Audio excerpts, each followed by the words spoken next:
Hello दोस्तों, स्वागत है हमारे यूट्यूब चैनल बिकम टॉपर पर। और हम लोग पढ़ रहे थे अपनी फिजिक्स की क्लास में यूनिट 4 गतिमान आवेश एवं चुंबकत्व।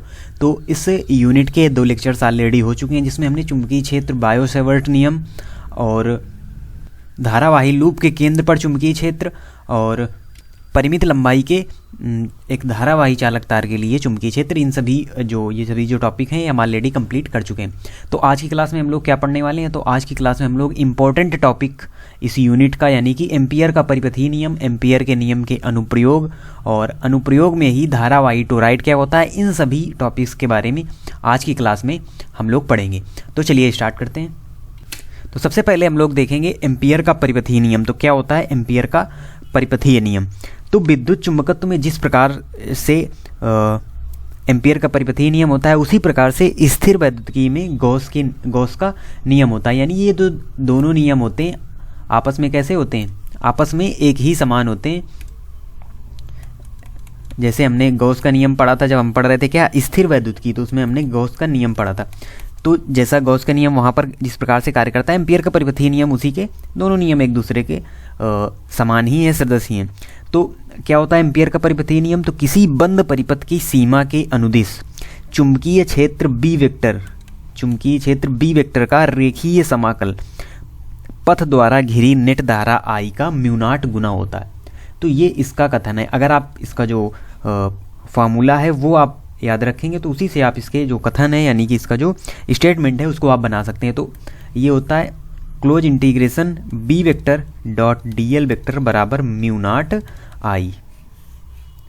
ये होता है इसका न्यूमेरिकली फॉर्म। तो इसी को आ गया किसी बंद परिपथ की सीमा, यानी जो क्लोज इंटीग्रेशन है यही दिखा रहा है बंद परिपथ की सीमा।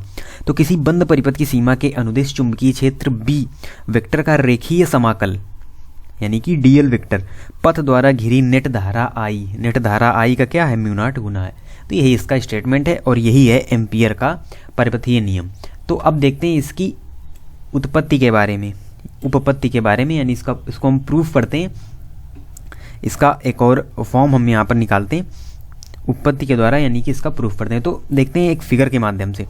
तो एक कागज के तल के लंबवत एक लंबी तार हम लेंगे, यहाँ पर क्या, एक लंबी तार लेंगे XY, ये है Y और ये है X, और जिसमें ऊपर की ओर धारा, यानी कि धारा I इस प्रकार से प्रवाहित हो रही है।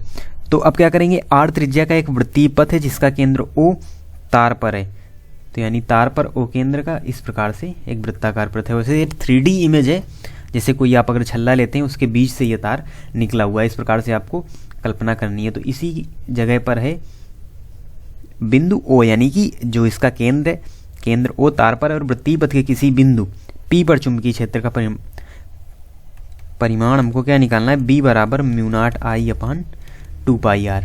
ये हमको प्रूफ करना है। तो चलिए देखते हैं किस प्रकार से हम प्रूफ करेंगे। सबसे पहले इस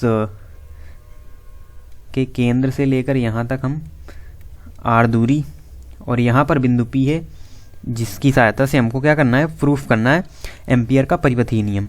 और यहीं पर जब इसके हम घटक बना देंगे तो ये होंगे बी वेक्टर और इसी जगह होगा डीएल वेक्टर, यानी दोनों की दिशा एक ही दिशा में होंगे, बी वेक्टर और डीएल वेक्टर भी। तो अब यहाँ पर आगे हम लोग देखते हैं इसका प्रूफ। तो सबसे पहले इसमें है कि वृत्तीय पथ के प्रत्येक बिंदु पर जो चुंबकीय क्षेत्र है उसका बी वेक्टर का जो परिमाण है वो हमेशा समान है। और समीकरण 1 से, यानी इसको हम मान लेते हैं समीकरण 1 से दिया जाता है कि दिशा वृत्तीय पथ पर खींची गई स्पर्श रेखा के अनुदिश है। यानी कि हम ये कह सकते हैं कि जो बी वेक्टर है और डीएल वेक्टर है दोनों एक ही दिशा में स्थित हैं। तो इसके लिए इसका जो रेखीय समाकल होगा close integration B vector dot DL vector बराबर, इसको जब हम लिखेंगे तो डीएल वेक्टर को हम क्या लिख सकते हैं, यानी इस बी वेक्टर डीएल वेक्टर को हम लिख सकते हैं बी डीएल कॉस थीटा के रूप में लिख सकते हैं। और कॉस थीटा जो है यहाँ पर कॉस थीटा है 0। क्यों 0 है?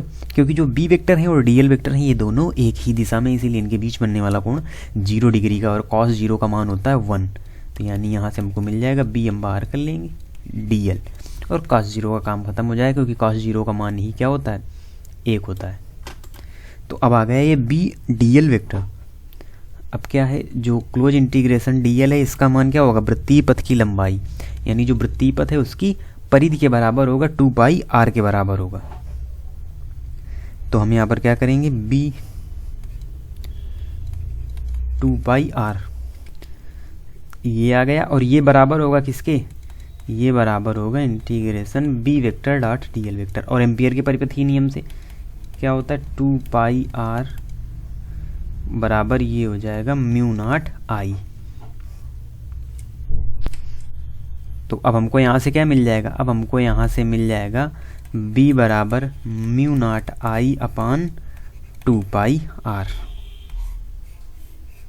या इसी को हम लिख सकते हैं अलग करके, mu naught upon 2 pi I by R. तो ये होता है क्या, प्रूफ है एम्पियर के परिपथीय नियम का, यानी जो उपपत्ति है वो हम इस प्रकार से कर लेंगे, b बराबर mu naught I upon 2 pi are.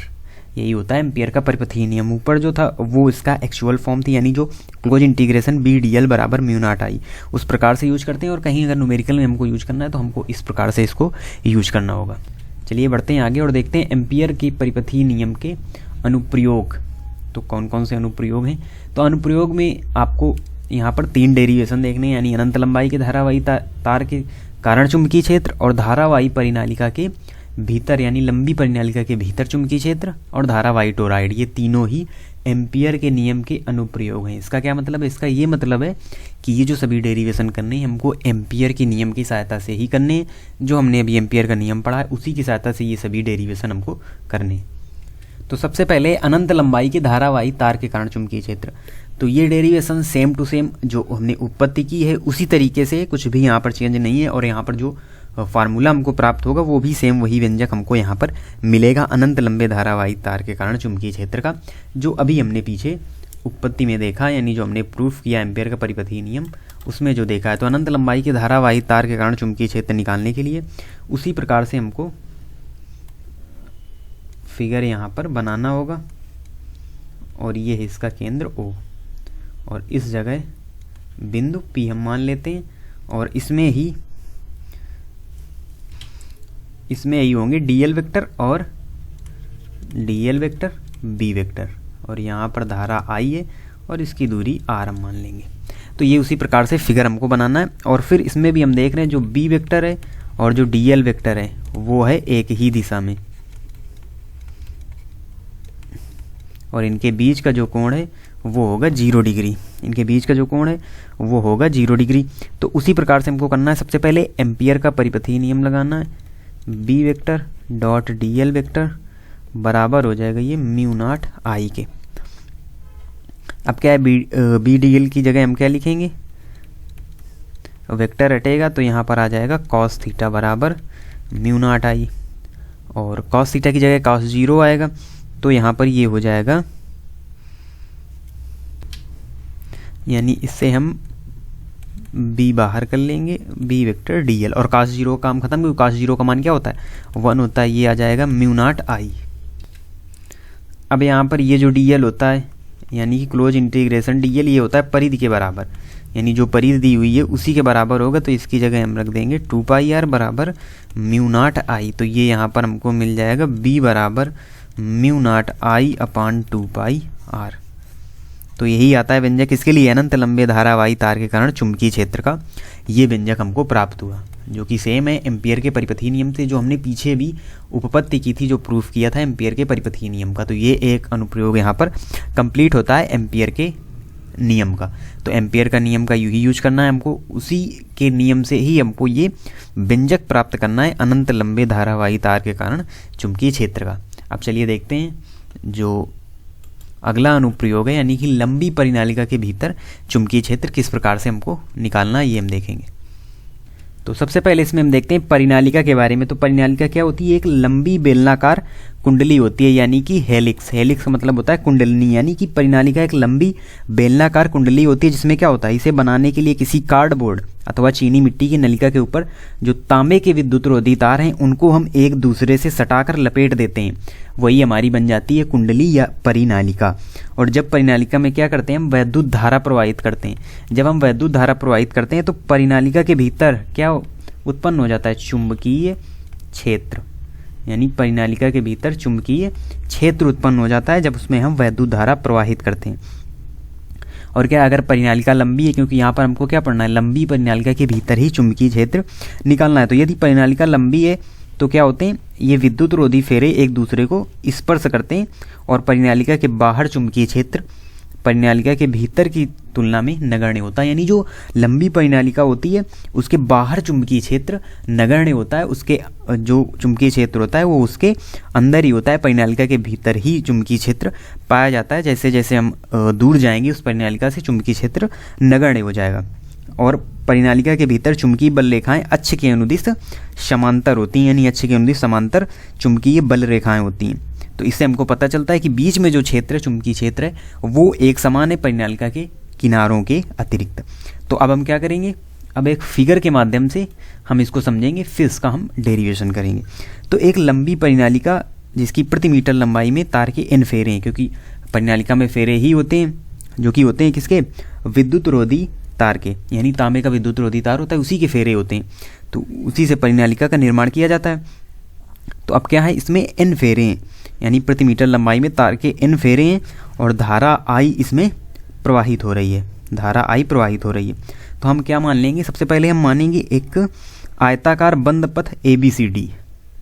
तो इस प्रकार से हम एक आयताकार पथ बना लेंगे।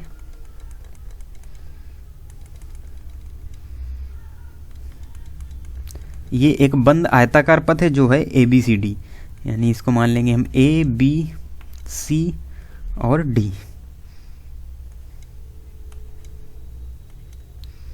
इस प्रकार से एक हमने बंद पथ मान लिया, क्या, आयताकार बंद पथ ABCD, जिसमें क्या है, भुजा AB अक्ष के समांतर है। जो भुजा AB है ये अक्ष के क्या है, अक्ष के समांतर है।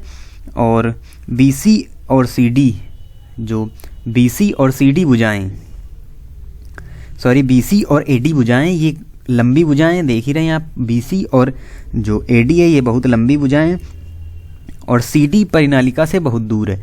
तो ये परिनालिका इस जगह है, हम चुंबकीय बल रेखाएं भी यहाँ पर इस प्रकार से डिनोट कर लेंगे। इस प्रकार से ये चुंबकीय बल रेखाएं हम यहाँ पर बना लेंगे। तो यही हो जाएगा हमारी क्या, परिनालिका। इसमें इस प्रकार से वैद्युत धारा प्रवाहित हो रही है। तो यहाँ पर जो ये CD है ये परिनालिका से काफ़ी दूर है, यानी यहाँ पर जो चुंबकीय क्षेत्र होगा वो नगण्य होगा। अभी हम आगे समझेंगे किस प्रकार से वहाँ पर चुंबकीय क्षेत्र शून्य होगा। तो परिनालिका के कारण चुंबकीय क्षेत्र CD पर नगण्य होगा क्योंकि ये परिनालिका से दूर है। और अभी हमने आपको बताया कि जो परिनालिका अगर लंबी है तो उसमें जो दूर वाला क्षेत्र है वहाँ पर चुंबकीय क्षेत्र नगण्य होता है। और BC और AD जो भुजाएं हैं वो क्या हैं, लंबवत हैं। BC और AD भुजाएं, BC और AD भुजाएं ये अक्ष के क्या हैं, अक्ष के लंबवत हैं। तो अब क्या करेंगे, हम आयताकार पथ ABCD में हम एम्पियर का परिपथीय नियम लगाएंगे। तो अब हम डेरिवेशन यहाँ पर सॉल्व करना शुरू करते हैं। तो सबसे पहले एम्पियर का परिपथीय नियम, इसी का यूज करना है क्योंकि इसी का ही तो अनुप्रयोग है। म्यू नॉट I, इतना हमको मिल गया। अब क्या है, I आयताकार पथ द्वारा घिरी नेट धारा है। तो आयत ABCD के लिए हमको क्या लेना होगा, हर एक भुजा के लिए अलग अलग हमको योग करना पड़ेगा, तब वो हमारा टोटल योग के बराबर होगा।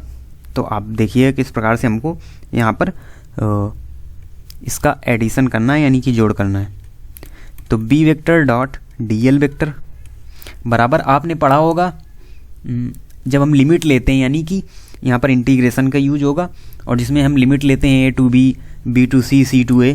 तो उसी प्रकार से हमको एक क्रमिक रूप में इसको डिनोट करना है। तो सभी जगह हमको लिखना होगा B वेक्टर DL वेक्टर और इंटीग्रेशन सबसे पहले हम लेंगे किसके लिए, A to B और फिर यहाँ पर B to C और B वेक्टर DL वेक्टर, उसके बाद plus C to D, B vector dot DL vector, फिर प्लस D to A। ये हम लिमिट लगाते जाएंगे और B vector dot DL vector. अब ये हमने लिख लिया। अब हमको देखना है कौन कौन से यहाँ पर क्षेत्र 0 हो जाएंगे, यानी कौन कौन से शून्य हो जाएंगे और कौन सा हमारा बचेगा। उसी के अनुसार हमको आगे फिर डेरिवेशन करना होगा। तो सबसे पहले यहाँ पर देखिए, जो integration B to C, B vector dot DL vector और D to A, B vector dot D L vector, ये क्या हो जाएंगे, ये हो जाएंगे शून्य। और ये क्यों शून्य हो जाएंगे, कारण भी आपको पता होना चाहिए। तो जो बी सी और डी ए है, ये बी वेक्टर और डी ए वेक्टर लंबवत है, यानी यहाँ पर जो थीटा का मान हो जाएगा ये लंबवत है, तो यहाँ पर थीटा का मान क्या हो जाएगा 90 डिग्री, और cos 90 का मान क्या होता है शून्य। तो ये दोनों क्या हो जाएंगे, क्योंकि जब हम B vector D L vector को लिखेंगे B D L cos theta, और कॉस थीटा की जगह जब हम cos 90 रखेंगे तो cos 90 का मान होता है शून्य, तो ये पूरी तरीके से शून्य हो जाएंगे, तो इनको लेने का कोई मतलब नहीं है। यहाँ पर हम लिख देते हैं बी सी और डी ए क्या हैं, लंबवत हैं, इसीलिए अब आप समझ जाएंगे। और लंबवत से क्या लेना देना, कि लंबवत है तो थीटा 90 और cos 90 0, इसीलिए ये दोनों क्या हो जाएंगे, शून्य हो जाएंगे। तो इन दोनों का काम यहाँ से ख़त्म हो गया। अब हम देखते हैं कि जो है C to D B vector dot D L vector, ये भी हो जाएगा शून्य। और इसका क्या कारण है, इसका ये कारण है कि परिनालिका के बाहर दूर बिंदु है, यानी ये दूर स्थित बिंदु है। और हमने आपको शुरू में ही बताया था कि परिनालिका से जो बिंदु दूर होती है, यदि लंबी परिनालिका, और यहाँ पर परिनालिका क्या है, लंबी है, तो लंबी परिनालिका के दूर स्थित बिंदुओं पर चुंबकीय क्षेत्र होता है वो हमेशा शून्य होता है। तो इन तीनों का काम खत्म हो गया, जो हमारा बचा उसी के अनुसार हम आगे डेरिवेशन करेंगे। तो चलिए देखते हैं, अब ये तीनों तो हो गए शून्य, तो अब हमारा जो यहाँ पर बचा फाइनल ये बचा B vector dot D L vector बराबर A to B B vector dot D L vector, यही केवल बचा, या इसे लिख सकते हैं A to B B D L. अब इसी के अनुसार हमको आगे डेरिवेशन करना है। अब हम क्या करेंगे, इतना जो दिया हुआ है A to B B D L, ये हो जाएगा ए बी के बराबर, और इसको हम क्या मान लेते हैं, इसको हम मान लेंगे एक्स। तो अब हमारा जो आ गया फाइनल वो आ जाएगा B vector dot D L vector बराबर बी एक्स, बी एक्स, इस प्रकार से हम कर लेंगे। अब क्या होगा, अब हमको यहाँ पर ये भी हटाना है, यानी कि इसकी जगह हम क्या लेंगे, इसकी जगह हम लेंगे म्यू नॉट आई बराबर बी एक्स, और आई क्या होगी, आई बराबर होगी यहाँ पर एन एक्स, यानी जो कुंडली के एन फेरे हैं जो एक्स है, और आई नाट। तो हम किसकी जगह, आई की जगह ये सभी चीज़ें रख देंगे, यानी कि म्यू नॉट एन एक्स आई नाट बराबर बी एक्स, और x से ये वाला x यहाँ पर कैंसिल हो गया। तो हमको जो यहाँ पर फाइनल मिला वो हमको मिला b बराबर म्यू नॉट एन आई नाट, और प्रत्येक फेरे में धारा क्या है, आई नाट है, इसीलिए पद द्वारा घिरी नेट धारा एन एक्स आई नाट होगी। आई तो हमारी टोटल धारा थी, इसीलिए यहाँ पर ये आई नाट आया है। तो ये हमको व्यंजक प्राप्त हुआ किसकी, लंबी परिनालिका के लिए चुंबकीय क्षेत्र का। और यहाँ से हमको एक चीज़ और पता चली कि जो लंबी परिनालिका के भीतर चुंबकीय क्षेत्र होता है इसके व्यास तथा लंबाई पर डिपेंड नहीं करता, यानी लंबी परिनालिका के भीतर चुंबकीय क्षेत्र बी नॉट डिपेंड किस पर, व्यास एंड लंबाई, यानी लंबाई और व्यास पर डिपेंड नहीं करता लंबी परिनालिका के भीतर चुंबकीय क्षेत्र। अब क्या करना है, तो यहीं से हमको दो चीज़ें और मिलती हैं, यानी इसी से हम बना लेते हैं कि अगर परिनालिका जो बिंदु हैं वो परिनालिका के सिरे पर हैं, यदि जो बिंदु दिए गए हैं वो परिनालिका के सिरे पर हैं, और अभी तक जो बिंदु थे वो कहाँ थे, तो वो थे अभी तक केंद्र पर, अभी तक जो बिंदु थे वो थे केंद्र में। और अब क्या है, यदि बिंदु आ गए कहाँ, परिनालिका के सिरे पर, तो अगर बिंदु परिनालिका के सिरे पर हैं तब ये चुंबकीय क्षेत्र होगा। तो सेम फार्मूला होगा यहाँ पर, चेंज सिर्फ और सिर्फ इतना होगा कि यहाँ पर mu not an I upon 2, यानी जो चुंबकीय क्षेत्र है वो आधा हो जाएगा। तो हम कह सकते हैं कि लंबी परिनालिका के सिरों पर चुंबकीय क्षेत्र केंद्र के सापेक्ष आधा होता है। यानी अगर आपसे पूछा जाए कि परिनालिका के सिरे पर चुंबकीय क्षेत्र क्या होगा, तो ये होगा आधा कहाँ से, परिनालिका के केंद्र के चुंबकीय क्षेत्र से आधा होता है परिनालिका के सिरे पर चुंबकीय क्षेत्र। तो इस प्रकार से ये परिनालिका वाला टॉपिक ये भी हमारा कंप्लीट होता है। अब हम देखते हैं धारावाही टोरॉइड के बारे में।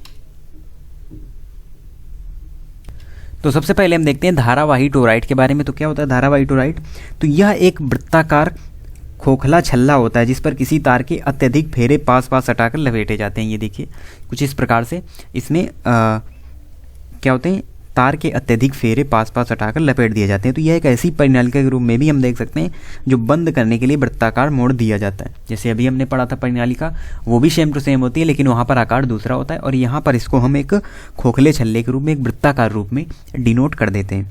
ठीक है, तो माना टोराइड की प्रति मीटर लंबाई में क्या है, n फेरे हैं, इसमें धारा I प्रवाहित हो रही है, यानी इस टोराइड में धारा I प्रवाहित हो रही है, और धारा से टोराइड के भीतर चुंबकीय क्षेत्र उत्पन्न होता है, और टोराइड के भीतर चुंबकीय बल रेखाएं सकेंद्रीय वृत्तों के रूप में होती हैं, यानी वृत्तों के रूप में यहाँ पर चुंबकीय बल रेखाएं भी होती हैं। और फिर क्या होगा, इसमें 3 स्टेप में हम निकालेंगे। सबसे पहले हम निकालेंगे यहाँ पर क्रोड के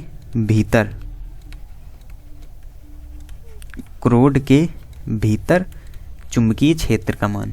तो सबसे पहले हम क्या निकालेंगे, सबसे पहले हम क्रोड के भीतर चुंबकीय क्षेत्र निकालेंगे। तो ये देखिए, ये है टोराइड और ये है क्रोड के भीतर, यानी ये बिंदु P, इस पर हमको क्या निकालना है, चुंबकीय क्षेत्र का मान निकालना है।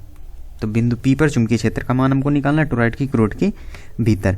और यहाँ से ये जो त्रिज्या है ये दी हुई है A, O से P तक की जो दूरी है, यानी वृत्ताकार पथ की त्रिज्या है A। अब यहाँ पर हम लगाएंगे सबसे पहले एम्पियर का परिपथीय नियम, B वेक्टर dl वेक्टर बराबर म्यू नॉट I। अब यहाँ पर जब हम इसको इस प्रकार से लिखेंगे B dl cos थीटा बराबर म्यू नॉट I, जैसा कि हम पीछे करते आए, तो यहाँ पर भी जो B वेक्टर होगा और जो dl वेक्टर होगा एक ही दिशा में होंगे, एक ही दिशा में, यानी कि थीटा बराबर 0 डिग्री और cos 0 का मान 1, यानी कि यहाँ पर सीधे से हो जाएगा B इंटीग्रेशन dl बराबर म्यू नॉट I। और हमने आपको अभी बताया कि जो ये परिनालिका के रूप में ही कार्य करता है, यानी यहाँ पर ये आ जाएगा 2πa, यानी ये तो हम कई बार पढ़ चुके कि बी डी एल बराबर उसकी परिधि के बराबर होता है, तो ये हो जाएगा 2πa और बराबर म्यू नॉट। और यहाँ पर जो I होगी, जो धारा भी हमने पीछे पढ़ी, ये कुल धारा जो होगी वो होगी n2πa और I।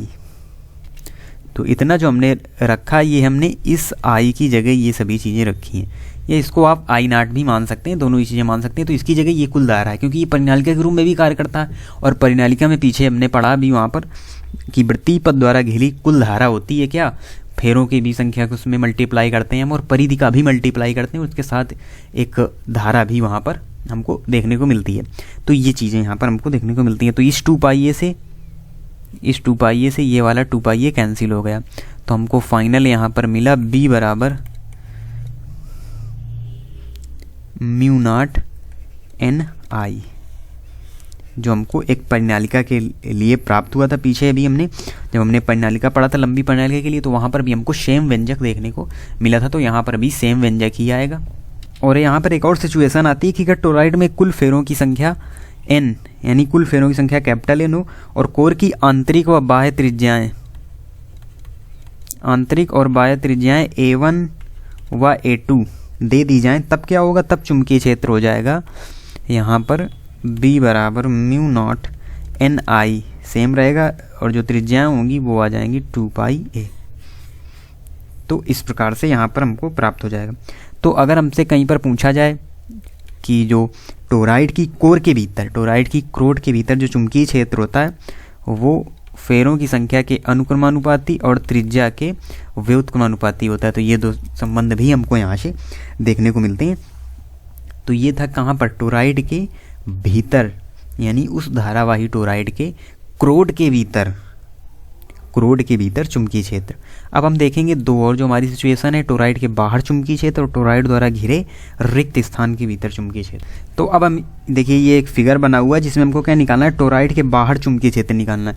तो अभी हमने देखा था जब हमने पिछला टॉपिक पढ़ा था, यानी टोराइड की क्रोड के भीतर चुंबकीय क्षेत्र, तो हमने देखिए ये टोराइड है, जो ये ग्रीन वाला पार्ट है ये सभी टोराइड वाला पार्ट है, और तो इसके क्रोड के भीतर यहाँ पर हमने बिंदु P पर अभी चुंबकीय क्षेत्र निकाला था, अभी जो हमने पीछे देखा। अब हमको क्या करना है, ये टोराइड इसके बाहर, यानी बिंदु Q पर, बिंदु Q टोराइड के बाहर है, बिंदु Q पर हमको चुंबकीय क्षेत्र निकालना है, और टोराइड द्वारा घिरे रिक्त स्थान में, यानी ये टोराइड है ग्रीन वाला पार्ट, और ये जो घिरा हुआ अंदर ग्रीन डॉटेड लाइंस जो है, ये टोराइड द्वारा घिरा रिक्त स्थान है। तो यहाँ पर भी चुंबकीय क्षेत्र, यानी बिंदु R पर भी चुंबकीय क्षेत्र हमको निकालना है। तो सबसे पहले टोराइड के बाहर चुंबकीय क्षेत्र हम देखेंगे। तो क्यू से जाने वाले वृत्ताकार पथ की त्रिज्या क्या है, A1 है, जो हमने फिगर में देखा। तो घिरे फेरों में क्या होगी कि धाराएं बराबर व विपरीत हैं, तो पथ द्वारा घिरी कुल धारा, यानी पथ द्वारा घिरी कुल धारा क्या होगी, यहाँ पर कुल धारा होगी 0। तो इससे B × 2πa बराबर μ0 I की जगह क्या हो जाएगा, I की जगह हम लिख देंगे 0। तो जब I 0 होगा तो ये इसके अगर अपॉन में भी जाएगा तो यहाँ पर जो हमको चुंबकीय क्षेत्र मिलेगा ये होगा 0। तो क्या है, सीधा सा है, कुछ भी यहाँ पर हमको सॉल्व नहीं करना है। हमको क्या पता चला, हमको ये पता चला कि उसे जाने वाले वृत्ताकार पथ की त्रिज्या A1 है और घिरे फेरों में जो धाराएं हैं बराबर और क्या है, बराबर व विपरीत हैं। तो पथ द्वारा घिरी कुल धारा क्या हो गई, कुल धारा 0 हो गई। तो जब हम यहाँ पर एम्पियर का परिपथीय नियम लगाएंगे तो B × 2πa, ये इसको हम A1 भी कर लेते हैं, 2πa1 बराबर μ0 I होता है और I ही जब 0 है तो पूरा B भी यहाँ पर 0 ही होगा। तो इसलिए टोराइड के बाहर चुंबकीय क्षेत्र क्या होता है, 0 होता है। और अब हम बात करें बिंदु R पर,